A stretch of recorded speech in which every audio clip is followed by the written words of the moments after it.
What's up, besties? It's your girl Morgan here, and you're listening to Your Internet Best Friend. Besties, hi, hello.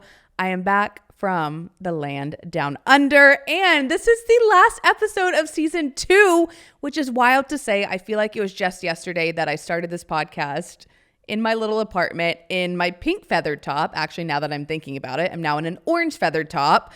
And things are crazy. I can't believe that we've done 2 seasons. I'm so thrilled that you guys are still liking and listening, which, by the way, before I get into the adventure I just had in Australia and all the details that people want to hear about, let me just say, if you're listening to this podcast and you like it, you know what you should do? You should send it to your friend. You should send it to your mom, your grandma, your aunt, your uncle, someone. I don't care. Just click that little copy and paste link and text it to someone, because let's start season 3 with more besties. Okay, enough shameless self-promotion. I just had to throw that one out there. Let's talk Australia. I am sitting in this chair. I got home 2 days ago. Guys, I'm going to try my hardest to make it through this podcast. 1, without crying. And 2, making sense at all. I am so incredibly jet lagged, which is so funny. Yesterday, I was talking on my Instagram story and I was like, I feel fine. Taylor Swift was right. Jet lag is a choice. And then I woke up this morning at 4:30 a.m. and could not fall back asleep. And ever since then, I was like, Taylor Swift is a liar. Jet lag is not a choice. The reason she's saying that is because she is flying on a private jet, probably with a king-size bed. Yeah, no wonder she's not jet lagged. I will say, though, I was fortunate enough to capitalize on my sister's buddy pass. Which, by the way, Alex Shea Willette, if you're listening to this, thank you so much for being a flight attendant. I actually think if things work out with Hot Aussie, which I'll kind of get into details about that. If things do work out, I really do owe it to my sister, because I was able to fly business class to Australia for free, which is just wild. We're going on tangents already, but I was looking up how much a business class ticket to Sydney costs. Guys, who is paying for that? It was like $7,000. Oh my God. I simply would never. My ass would be paying for an economy seat in the middle seat before I ever spent $7,000. So Alex Willette, Saint Angel, I know we argue a lot, but you came in clutch with that one. Anywho, all of that to say, I am sleep deprived. I am delirious. I am wildly unprepared for this podcast right now. Literally, about 30 minutes ago, I looked at my watch and said, oh my God, I need to throw on something, and I need to somehow gather my thoughts, and I need to sit in a chair, and I need to update people about my life. So hopefully you guys can follow this. I am excited. I don't really know how I'm feeling right now. And for the sake of this podcast, I promised episode 1 to always be raw and authentic and tell you guys exactly how I feel. I don't know how I feel. I'm truly all over the place right now, which I guess is the beauty of this podcast. I feel you guys in on the good, the bad, everything in between. And right now, I don't know what the hell is going on in my life, but you know what I do know? I'm off the market. I have found one person that I care very deeply about, and that's exciting. That is so exciting to me. I'm trying to piece together my emotions right now. Because leave it to me. Leave it to Morgan Lee Willette. Nothing is ever easy, normal, anything like that with my life. So leave it to me to find someone who lives on a different continent that I would like to pursue seeing. So that's the fun thing. Yeah, guys, I'm not single anymore. With that, I know everyone wants me to now go into the details and reveal his name and all that. And you know what I've realized? And I kind of touched on this on my Instagram story. Actually, my Instagram story is what opened my eyes to all of this. I don't want to share the details of my love life. I don't, just because now things are maybe progressing and I'm happy, as much as I want to shout it from the rooftops and post photos and give you guys all the details, I also want to protect something that means so much to me. And I think something I learned in the past with my last relationship is the second you publicize something is the second everything gets very complicated, very messy.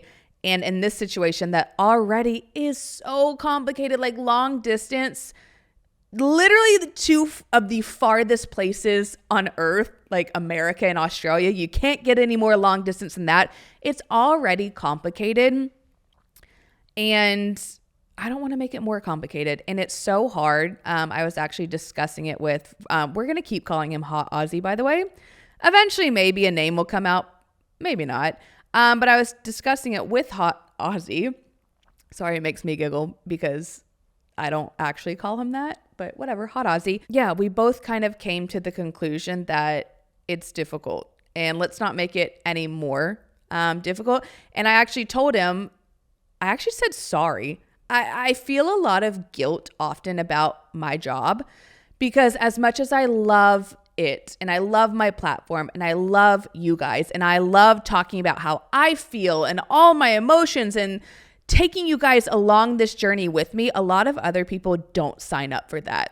Like my mom and dad, who I'm begging to be on this podcast, and they keep denying their daughter my one wish for them. They're like, we don't want to be on camera. Like, we're not comfortable with that. And same with this situation is I don't want to force this person that I'm now seeing into something that they did not sign up for. Like, they did not sign up for their life to be criticized. They didn't sign up for people to stalk them on the internet. They didn't sign up for people to dig into their past. And I want to be respectful of that. So I don't know. Part of me feels bad because I feel like you guys support me and you've been with me from the beginning and you've been listening to this podcast and wanting all the details on Hot Aussie and what's to come. I kind of feel like I owe it to you, but at the same time, something that I've realized is I get to set my own boundaries. It is my social media. It is my platform, and I get to decide what I share. And with this one, I'm going to be a little bit more private, mainly because the internet's brutal. And now I just got heated. Okay. I got a little heated thinking about the trolls because it really is unfair that it takes a couple people to ruin something beautiful. So whereas all the people who are supporting and probably want to know all these details and have nothing but love to give to both of us, there are the people who want nothing more than to see something fail. And that's really unfortunate, but that's the internet. And yeah, that's all I got. That is the update. I'm so happy right now. I don't know what is going to happen. And I said from the beginning, if you've been listening to this podcast with this whole situation with Hot Aussie Ibiza Cruise Man is his alias. At first, I think I said there was a 5% chance of it working out. Now, and then we went to 10%. And now I'd say we're at 20. We're not at 100%. It's a difficult situation. I don't want to say too much and jinx it. I think it is something that I'm just going to have to work on and take it visit by visit. I'm a big believer in signs in the universe, and I love me a woo-woo moment. But I was discussing with Hot Aussie, I'm like, what are the odds I meet you? And I have the world's most flexible job that allows me to go anywhere. And I happen to have a flight attendant sister who works for an airline that flies directly to Sydney. And for some odd reason, these flights are always wide open. I kind of just feel like it's fate. So I'm reminding myself that I'm very fortunate. I'm trying not to put too much weight into a difficult situation, and I'm rambling. So hopefully you guys can follow all of that. Let's talk about the travel day from hell. I have been so fortunate. The amount that I have traveled, that I have never, honestly, up until this moment, I've never had a canceled flight. I've rarely gotten delays. Like, I really just was like, it's the lucky girl syndrome. Nothing bad ever happens to me when I travel. And the universe on this day was like, we are going to put you through the ringer. We are going to make you question your entire sanity. We're going to test your limits, test your patience, and we're going to see if you actually want to go to Australia. Okay. Because this day should have been so simple. And guys, it was literally the travel day from hell. And I'm not being dramatic. I know I'm a dramatic person, but we're going to talk about it. So my flight to Sydney started from the Nashville airport at 6:30 in the morning. Let me say, by the way, I'm sorry to all my friends in Nashville. They're so tired of hearing me complain about this airport, but I will argue Nashville, BNA, is the worst airport in all of America. If not, I mean, it's for sure in the top 5. There's no direct flights anywhere. And the issue with Nashville, God, I love Nashville. I really do. But the issue with the airport, which is putting such a bad taste in my mouth about this city, it's fine. The issue is it's just too small. There's not enough flights. And if you have a flight that gets canceled, they can't accommodate getting you on another flight. And you've already got connections. You're going to miss it. Anyways, it was just the hot mess express. But I get there, 6:30 in the morning. My Uber picked me up at good old 4 a.m. I was bright-eyed and bushy-tailed. I think that's the saying. Yeah, it is. Bright-eyed and bushy-tailed. In my cute little outfit, I had curled my hair. I was ready to go. I was going to go see my long-distance lover. I get to the airport. What do you know? It has a little, wait, no, it wasn't delayed yet. I actually get on the airplane. This is the first time this has ever happened to me in my whole entire life. I get on the airplane and the pilot comes out. I'm like, that's weird. It's never a good sign if you're on a flight and the pilot walks out. Just know things are about to go south. You're either crashing and falling from the sky or your flight's about to be delayed and you're going to be told to get off the plane. So he comes out and he says, hey guys. I'm like, what up, dude? Why are you talking? He said, hey, we are going to have to divert this plane, make a stop in Denver. I was going Nashville to San Francisco to Sydney. So they're like, we're going to have to stop the plane in Denver because we don't have enough fuel. And I was like, what? How does an airplane take off and not have enough fuel? It was like, oh, by the way, we got to stop for gas. Oops. But I was like, okay, whatever. It was a short little diversion. Get the fuel. We're going to get to San Francisco. Luckily, I had given myself all day long to make it to San Francisco. I was supposed to land at like 10 in the morning. I had until I think 10 p.m. at night in case things went south. We gave ourselves wiggle room. So then I'm sitting there. I'm like, okay, whatever. It could be worse. I'm saying my lucky girl mantra. Like, I'm lucky. Everything is working in my favor. It's fine. Then sweet old pilot comes back out and he's like, oh my God, guys, sorry. You're going to have to get off the plane. I was like, what? Why? He said, you're going to have to get off the plane. It's now a maintenance issue and we don't feel comfortable flying the airplane. And I'm like, sir, those are two very different things. Do we need fuel or is the plane about to break? Don't know, but everyone had to get off the plane. And this is where I started to get a little frustrated, but spirits were still high. I went and got a coffee. I'm walking around. Now my flight has been delayed from 6:30 a.m. to 11:30 a.m. That is 4 hours to stand in line, waiting to talk to a gate agent. So I'm there, whatever. And then this pilot, who I don't know why he decided to be the spokesperson for United and just come and chit chat with all of us. He's like huddling people up. We're all waiting there and he's just like making announcements. So I start to panic as time goes on. We don't hear anything. So finally I go up to him and I was like, sir, what do? I need to get to San Francisco. You don't understand how important it is. I have to make it to Australia. He was like, why is this girl so adamant on flying to Australia? And I'm like, do I need to show you a picture of this hot Australian man that I'm trying to go meet up with? It's important. I did not say that, but he gives me some information. He's like, yeah, no worries. I think we're going to take off in like an hour. They're flying in another part from Chicago. We're going to fix the plane. Anywho, never believe a pilot if he tells you that. If he says they're going to fix the plane, just know your flight is being canceled. Go ahead and try and rebook. But try to be positive. I went to the bathroom, walked around, made some phone calls, filmed some ads, all these things. I walk back.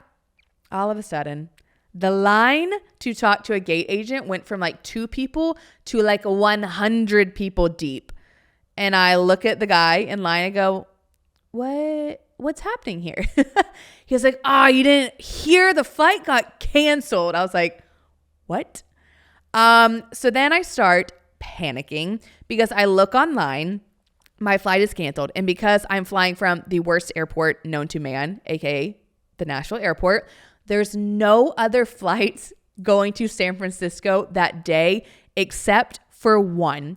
So there was, I think, a couple other United flights, but the 100 people in line waiting to talk to a gate agent, the flights were awful. So there's one flight left out of like the 3 total, and it was leaving in like an hour. So then what do? I start crying because that's what I do best in stressful situations. Tears in my eyes. So I'm panicking. I know. Well, and then, okay. So I look on my app. I'm like, I got to get on this one flight. I got to make it to Sydney. It's pure chaos. If I missed my flight to San Francisco, then I missed my flight to Sydney. Then I missed everything. We had an Airbnb set up. Anyways, it was just going to throw a wrench in the whole entire, my whole romantic getaway. So I start freaking out. I look online for this flight that I need to catch. There's 2 seats left online. It literally, you know, like when you start to panic and in red text under, it's like 2 seats left. I'm like, oh my God. So then tears in my eyes. I'm crying. I look at the people in the front of the line. I say, please, for the love of God, I need to talk to a gate agent. You guys don't understand. I have to get to Australia. They're like, yeah, okay, whatever, girl. They were so kind. They let me cut the line. Anywho, God, the story keeps getting worse. I get to the gate agent and I have this man who is going at a turtle's pace. And honestly, it's like he wants to see me lose my mind. So I'm stressed. I'm panicking. I'm like, sir, you got to put me on this flight. And he's looking around, you know, twiddling his thumbs. And finally, he's not answering me. And I was like, are you looking at this flight? He was like, oh, what flight was it again? And he was like, basically, he wasn't looking, and then he was like, oh, yeah, that one. Anyways, he says, sorry, normally with airlines, when your flight gets canceled, they have to book you on any other airline. Like, apparently that's the cardinal rule. They will put you on another flight to get you to your destination. So I was like, sir, I need to be put on this Delta flight. It's important. He says, sorry, ma'am, United says we are not allowed to rebook anyone. I said, excuse me? He's like, yeah, the best we can do is we can fly you out like tomorrow afternoon. I was like, sir, I did not just wake up at 4 a.m. to sit here until 12 p.m. only to go home with my little pink suitcase and Uber back to the airport the next day. No. So he was like, yeah, sorry, there's nothing I can do. So in that moment, I did what I do best and I spend recklessly. I clicked buy and I spent $1,300 on a ticket from Nashville to San Francisco. I literally can't talk about it, but I was like, this is do or die. I have no other choice, which apparently, according to my Instagram DMs, you lovely humans, apparently the airline will refund me for that. That is on my never-ending to-do list to do today. So we'll see. But long story short, I get on my flight. By the way, I forgot to mention this. In all of this chaos, the tears, the canceled flight, the delay, I went to go fill up my water bottle. Tell me why. Why are there hand sanitizer stations at the airport that look like water fountains? So I go to fill up my water bottle and I fill it up with hand sanitizer. And at that moment, I knew I was losing my mind. So yeah, that was just like the cherry on top of my day. But here we go. I get on my flight. We're making our way to San Francisco. The issue is now, instead of going direct from Nashville to San Francisco, I have to go to Atlanta. I got to go the opposite direction in order to get to San Francisco. And I had a 40-minute layover to collect my bag for it to get on another plane in order to take me to San Francisco, in order to take me to Sydney. So I'm panicking. I'm freaking out. I get on my flight. I go to Atlanta. I ask the gate agent, as I'm in more tears, I say, my bag needs to make it. Not that they care at all that I'm asking so nicely, but I was like freaking out. And this is where I think a good omen came in. So the girl, she had pink nails like me. She looked at me, she's like, oh my God, girl, matching nails. And then her name was Morgan as well. So I thank my lucky stars. I think this gate agent was my lucky charm, but she swore, she promised on her life. I was like, Morgan, you need to look at me in the eye. I need to know. She's like, your bag is going to make it. I promise. This happens all the time. So whatever. I get on my flight to go then to Atlanta, make it. I'm sprinting to make my connection. running as fast as I can as my plane is landing. I make it to my gate. Lo and behold, that flight is delayed. So all that sprinting, all that stress. Okay, that's fine. We're delayed. We get on the plane. I'm like, oh my God, this is great. My bag is for sure going to make it. So I get on that flight. I'm also sitting next to the world's chattiest man. His name is, I don't know his name actually, but I'm calling him Chatty Chad for lack of better terms. Did not stop talking to me the whole entire flight. And there is nothing worse. Nothing grinds my gears more than like, I'm fine with a bit of small talk on a plane. Lovely. But the second someone starts pulling out their phone, putting in their headphones, that's just the universal sign to shut up. That, chatty time is over. It is quiet time. So I'm making small talk, whatever. I don't even know the stories that he is telling me, but I start to work on my phone because I had to edit something. Put in my headphones. I was like smiling at him.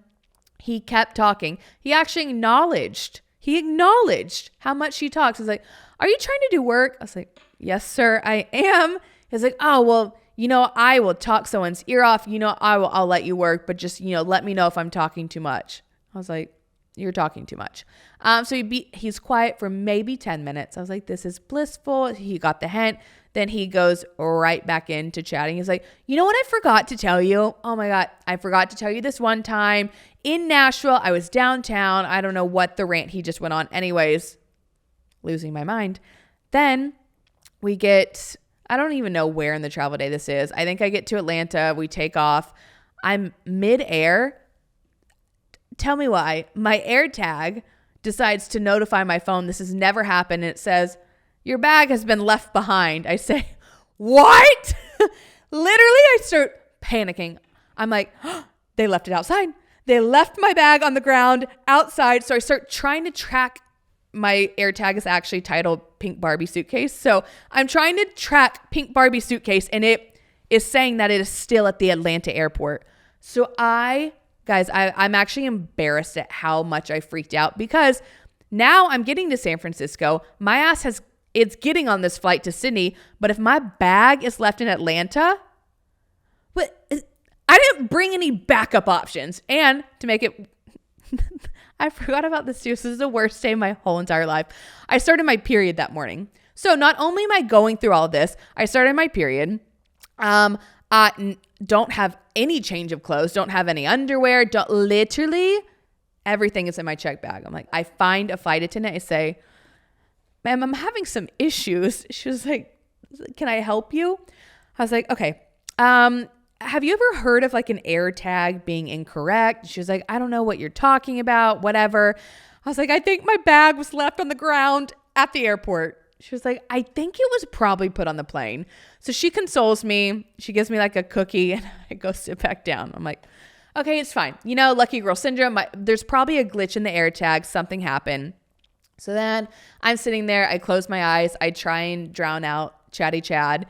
I try and zone out, manifest all good things. Then, like when you're sleeping and your eyes are closed and you start to doze off and something happens and triggers you and your eyes just like snap open and you twitch and it's embarrassing on a plane. That happened to me because then I remembered for some odd reason, I don't know what happened, but I went to Morgan, my beautiful gate agent, checked my bag. She gave me a ticket, but then I needed my TSA number. So I went back to a kiosk and I reprinted a boarding pass just because I needed my little TSA number. But then on the boarding screen, it asked, do you have any bags to check? And I clicked no because I was like, but my beautiful Lucky Charm gate agent Morgan with the pink nails told me my bags are being checked and she handed them in and I paid. Then on the plane, I'm like, oh my God, what if when I rechecked and printed this and I clicked no bags, it means for some odd reason that they left it on the ground thinking I don't need it anymore. Anyways, for the rest of the flight, I've never been more panicked. I should have taken a Xanax. I didn't, but I landed in San Francisco and I'm just hoping and praying that I see this Barbie pink suitcase come out so then I can go on my way to Sydney. So I'm waiting and I don't see it. And then finally, by the grace of God, my pink suitcase was spit out. I was able to make it on my flight to Sydney. thank the Lord I got business class, because I don't know if you guys have ever flown overseas in a business class seat. This was my first time on like a long flight. Game changing. The fact that you can lay down and actually sleep made traveling to Australia actually bearable after the hell on earth of a travel day that I had. So I took a Xanax, and here's my magic combination, my magic cocktail of drugs if you want to knock yourself out on a flight, which maybe I shouldn't be saying this, but I like to say that I am prescribed Xanax. So I'm not like doing anything illegal here, but if you are also prescribed Xanax, take 1 Xanax, take 2 Tylenol PM. Might not be safe. I don't know. Maybe don't take my advice, but I slept for 13 hours. Literally ate dinner, had a glass of wine, which you're also not supposed to drink on Xanax, but like 1 glass isn't going to hurt you. Popped a Xanax, popped my Tylenol PM, literally did not wake up once, did not go to the bathroom, slept for 13 hours. I woke up, didn't know where I was. Took me probably a couple minutes to realize I'm on a floating tube in the sky going to see my lover in Australia. I woke up and they're serving breakfast. I was like, that was a breeze. We love that for me. And then I made it, and I was greeted at the airport by a very attractive, amazing, awesome human that I am so incredibly infatuated with. And I hope he does not listen to this, because I don't want him to get freaked out by that statement. But really, really, it's like the first time in my life that I feel secure and taken care of, and I'm just very happy. So that was my travel day. It was so worth it. I would do that travel day, as hellish as it sounds, I would do it 20 more times if it meant that I got to keep going back to Australia to see that person. Let's talk about actually being in the land down under. Guys, Australia's dope. It is so cool. I don't know what I was expecting, but I really thought, I don't know, when you think of Sydney, I just thought of like kangaroos and beach blonde, like surfer dudes, and everyone saying "good day, mate," and eating that weird Vegemite stuff. Like, I don't know what, I was just picturing the most touristy place ever. Sydney is beautiful. The people are amazing. It is some of the most beautiful, stunning beaches I have ever seen in my whole entire life. Yeah, I was obsessed. And I know everyone's like, are you going to move there? Calm down. Okay. Calm down. I would not mind moving there. But we're getting a little ahead of ourselves. So me and Hot Aussie, we started in Manly Beach, which, by the way, if you go to Sydney, stay in Manly. It's beautiful. It's stunning. It's just like a cute little surfer beach town. There's a place called Shelley Beach. Insane, beautiful. That was fun. We did all the things. I did not realize that the Jonas Brothers were also playing in Sydney at the time that I was there. And this is, you remember how I said, like, I tend to do things impulsively? Well, I'm an impulse person, and this Hot Aussie is very much rational, well thought out, the complete opposite of me. So I mentioned it to him. I'm like, what are your thoughts on the Jonas Brothers? He like started laughing. He was like, why? I was like, well, they're in Sydney, and I thought it'd be fun if like we could go. He was like, yeah, okay, we can discuss it. Well, I ended up just buying tickets just randomly, which, by the way, they were like $50, but the poor Jonas Brothers must not be selling a lot of tickets, because they were real cheap to be on the floor. But I impulsively bought these tickets and didn't really mention it to him.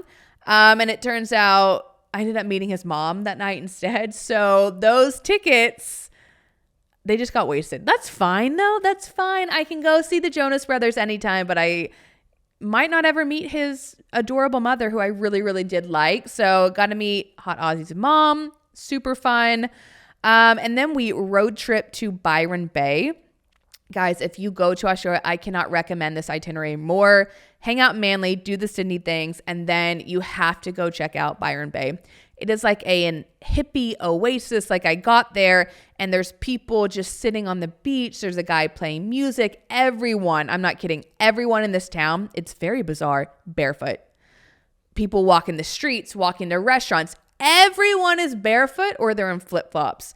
And, you know, I got some haters on Instagram hating on my flip-flops, but I'm a crunchy granola island beach girl now. I'm not wearing makeup, well, as I'm in a full face of makeup. So clearly that crunchy granola beach girl went away real quick as soon as I got to Nashville. But I was wearing no makeup. I was wearing no bra. I actually never wear a bra. I was in flip-flops. Like, I was living my best life in this town. Oh my God. I'm losing my mind. I'm so jet lagged, guys, that I just got emotional because I was like, is my story good enough? Are people going to like this story? Are people going to like me? Oh my God, I'm such a fragile little soul right now. I'm so tired. Anyways, whatever. If you don't like this, don't give me a bad review, okay? If you don't like this, just message me and lie and say that you do like it instead. Anyways, back to my story. I need another coffee. Byron Bay, beautiful hippie beach town. What is wild about Australia is like the critters are kind of insane. So we did this lighthouse walk. I did not see any massive spiders, which, by the way, everyone has been asking, like, did you see the crazy spiders? Which I don't know if you guys know this. Go look it up on TikTok. Just type in like Australian spiders. They're like the size of my head. It's not a joke. I asked Hot Aussie. I was like, is that a real thing? Or are people like exaggerating? He was like, no, that's real. He was like, yeah, I mean, I've had to deal with them quite a bit at my gym. They just, they're harmless though. And there's two types of people on this planet. Literally, there's no in between. You either see a spider, you freak out, you smash it, and you don't think twice because that thing is coming for your life. And then there's the other type of person who sees a spider, reacts rationally, scoops it up with the little cup, and places it back in the wilderness. And look, I don't know what type of people that is, but you can guess what type of person I am. I'm smashing it. I don't care if it has a family. I don't care about anything. I want that spider gone. Hot Aussie, of course, sweet baby angel that this man is. He was like, yeah, well, I picked them up and I just put them outside. I was like, of course you do. Of course you do. Luckily, I did not have to deal with any of that. But what is crazy is sharks, real thing. Real thing. I was going to take a surfing lesson, and then he let me know that there are sharks literally everywhere in Australia. You can be swimming. He was like, yeah, this girl on the beach the other day, she was up into water like to her shins, and a tiger shark just came out of nowhere and bit her. I said, sir, why are you saying that casually? That's not a casual statement. He's like, well, they're not great whites. I'm like, I don't care. If they have a fin and teeth, I don't want to be near them at all. So did not do a surfing lesson. What else? Oh, we did a lighthouse walk in Byron Bay, which you must do that.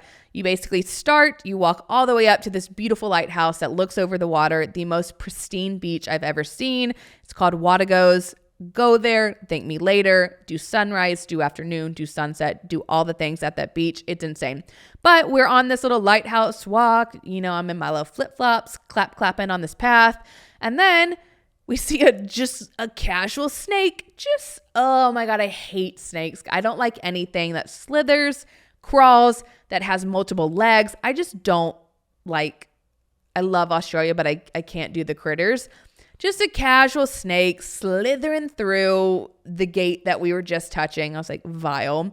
Then we go later down this path, and there's signs that say koala crossing. And I'm like, ooh, cute koalas. I love them. He was like, they have chlamydia. I was like, what? He was like, well, not like the STD kind of chlamydia, but yeah, like they do carry and transfer. Anyways, I don't know if I can catch chlamydia from a koala, but I don't want to risk it. So in Australia, there's super hot men, beautiful beaches, great food, people are amazing, but there's also spiders the size of your head. There's koalas with chlamydia. There's snakes just casually chilling on a walk that you're on.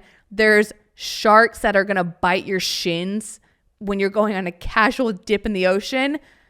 Australia is the wild, wild west. I kind of like it though.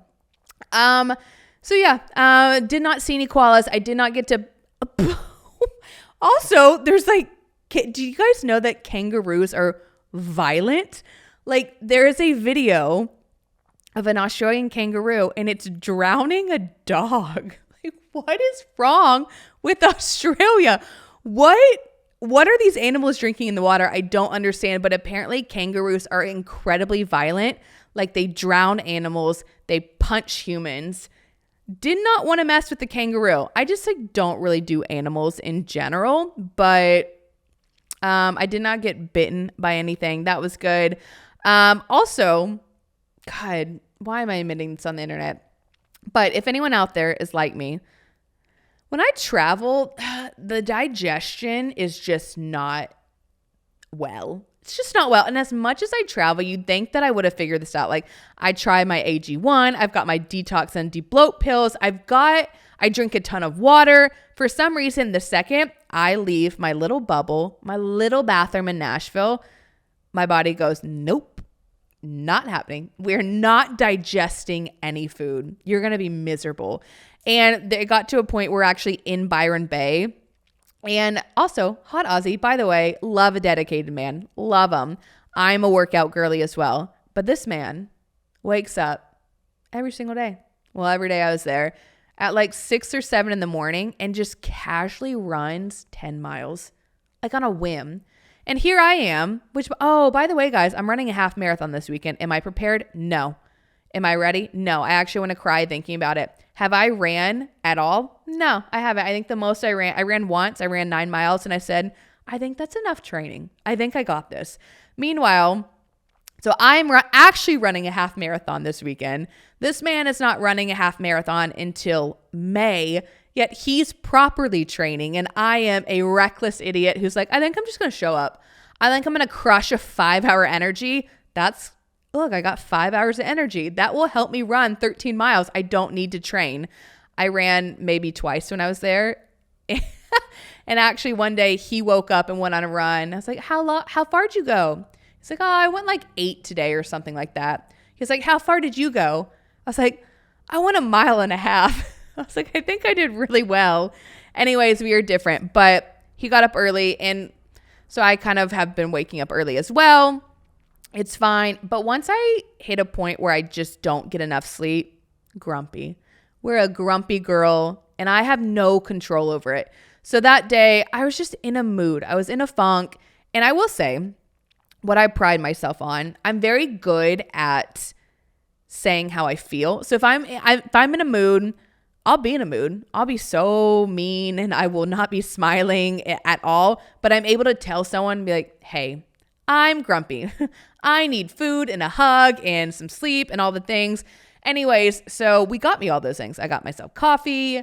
He said nice things to me. He did all these things. And finally he was like, what's really wrong? And I was like, I can't digest any food. Like I was so miserable and I was tired and I was uncomfortable. So there was this thing called Metamucil. I don't know if it's an Australian thing, but I was low-key mortified. This man that I find so attractive that I'm getting to know that whatever, I guess, is now a boyfriend of sorts. That's fucking weird. He had to go essentially buy me some form of a laxative and was so sweet. And like multiple times throughout the day kept checking and being like, did you take your Metamucil? How are you feeling? How's the stomach? And I was like, literally stop asking me this. I'm mortified. I don't want to talk about taking a shit with you. I don't even like saying that out loud. No, vile. To the point where he asked me, I don't know why we were talking about this. He was like, do you fart? And I was like, no, I don't. In fact, I poop rainbows and glitter and butterflies, and that is it. You will never hear anything else from me. Look, I know some people are open about that, but when it comes to relationships, that is just not for me. I will never be the girl to go to the bathroom with the door open. I don't care if it is my husband. Door will be shut. Water will be running. Music will be playing. No one will know that anything is happening in that bathroom. But unfortunately, on this trip, I was so uncomfortable that I had to let him know. I said, I haven't gone to the bathroom in a week. He was like, what? That's so not okay. No wonder you're a miserable bitch. And I was like, I know. Anyways, the Metamucil, it did work. Kind of. I'm still not well. I went and got my colon hydrotherapy yesterday. Why am I saying all this? Whatever. I went to my sweet lady, which she literally is like next door to this podcast studio. Love her. Release of Nashville. I went in there and she looked at me and she's like, wow, like you did good. I'm like, do you want to be told that in colon hydrotherapy? I don't really know, but just imagine, guys, 2 weeks backed up and all of a sudden your colon is cleaned. Vile stuff. I'm probably going to cut this out of that podcast, but whatever. We'll see how I'm feeling. Moving on. Oh, also while in Australia, I got another little piercing, which is so funny. Yes, we remember the Ibiza story. Apparently every time I go abroad, I'm like, let's get a piercing. When I went and got it done in Ibiza, I was on another planet. I was not sober. I had a man essentially shove tubes into my ears that got so infected. They were black because it was bruised. And I ended up having to have them taken out and redone. So you know what I did? I said, I'm in another foreign country. Let's shove some needles in my ears. But I got my third hole done. We love that. Also, me and Hot Aussie got our ears pierced together, which old Morgan would be like, I don't know if I'm about that. And now I'm like, hot.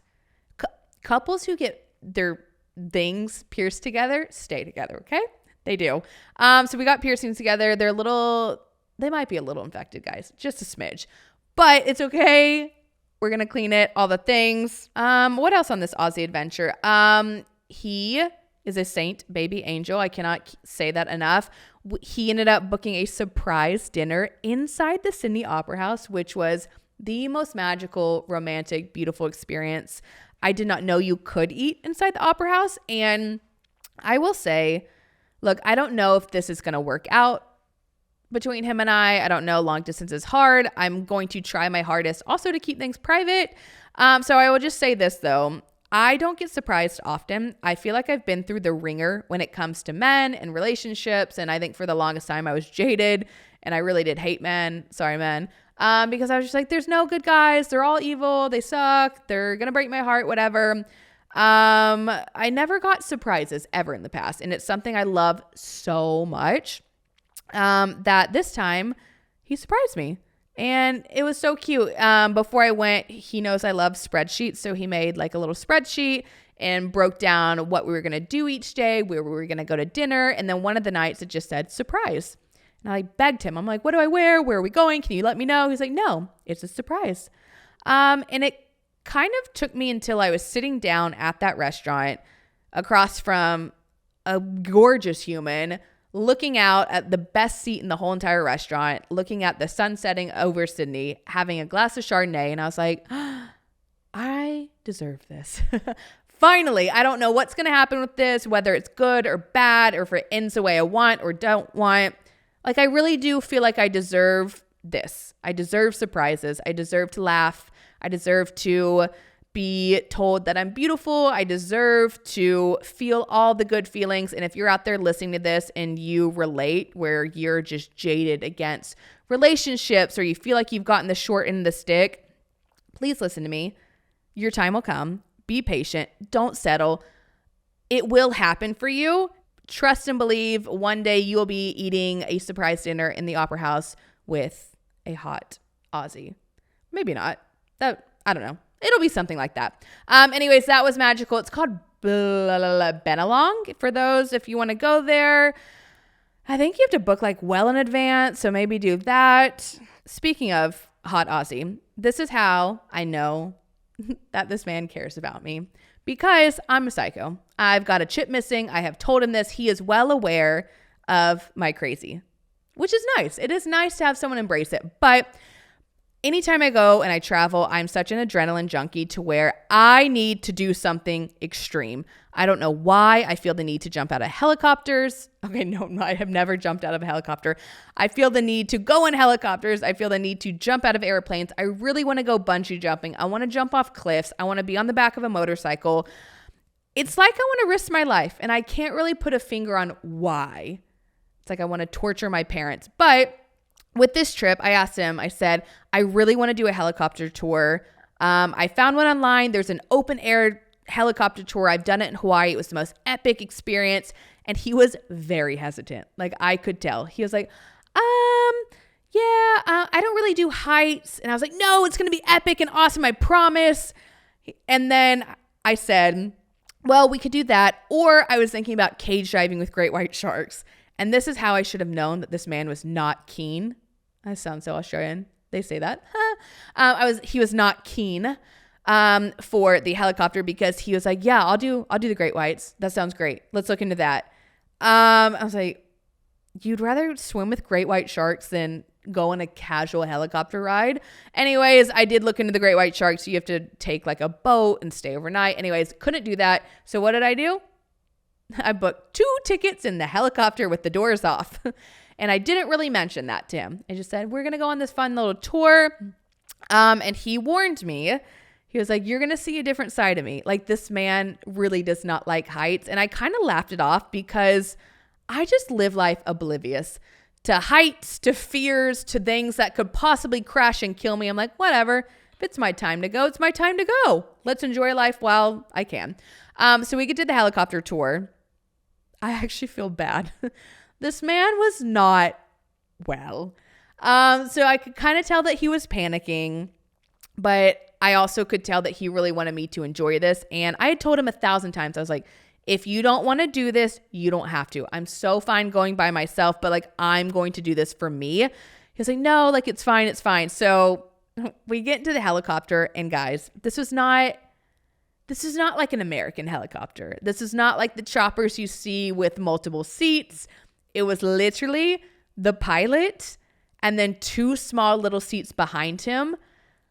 Like, I don't know if you're watching this, but it's about as big as like the chair that I'm sitting in. That's how small this little helicopter felt. And of course, I didn't tell him that there was an option to have the doors on. I just went ahead and booked it. And I was like, take the doors off. I don't want them. I want my feet dangling 10,000, I don't even know how high, but I want them dangling above the harbor. I want the wind in my hair. Meanwhile, this guy is like, we had an option to have doors on. Why did you not pick that? And I said, haha, chip missing. Aren't you happy that you're with me? So we start taking off in this little teeny tiny helicopter, and it kind of was sketchy now that I think about it. It starts kind of rocking, and all of a sudden I see this guy like white knuckling the bars, and I'm over here, I'm like taking selfies. I've got my arm out of the door multiple times, to where the pilot literally had to turn around and be like, you need to stop doing that. And I'm like, woohoo, Instagram selfie. And I'm like trying to hold Hot Aussie's hand, and he is just not having it. And we take off, we lift up into the air, and I look at him, smile. I'm having the best time ever. I'm like, isn't this epic? And the look on his face is just like, 1, I thought he wanted to murder me. And 2, I really did think in that instance that he was going to ask the pilot to turn around and like land. But he stuck through it. I don't think he enjoyed the view looking out as much as I did. But you know what? He did it, and I appreciate it. And guys, it was the most epic experience ever. Maybe not if you're afraid of heights like he was, but I loved it. It was truly epic. And that is how I know that Hot Aussie is a keeper, because he was willing to risk his life, which, by the way, it was a windy day. I didn't mention that. Though there was a couple of gust of winds where it kind of moved the whole entire helicopter, and I'm like, woo, like, this is fun. And he is literally death gripping. Like, he saw his life flash before his eyes, and we landed, and he looked at me. He was like, weren't you terrified? Like, weren't you thinking about if we crash? And I was like, nah, you know what I do in those situations? I just look at the pilot. As long as the pilot is chilling, I'm chilling. The second the pilot has panic in his eyes, that's when I'm like, well, it's my time to go.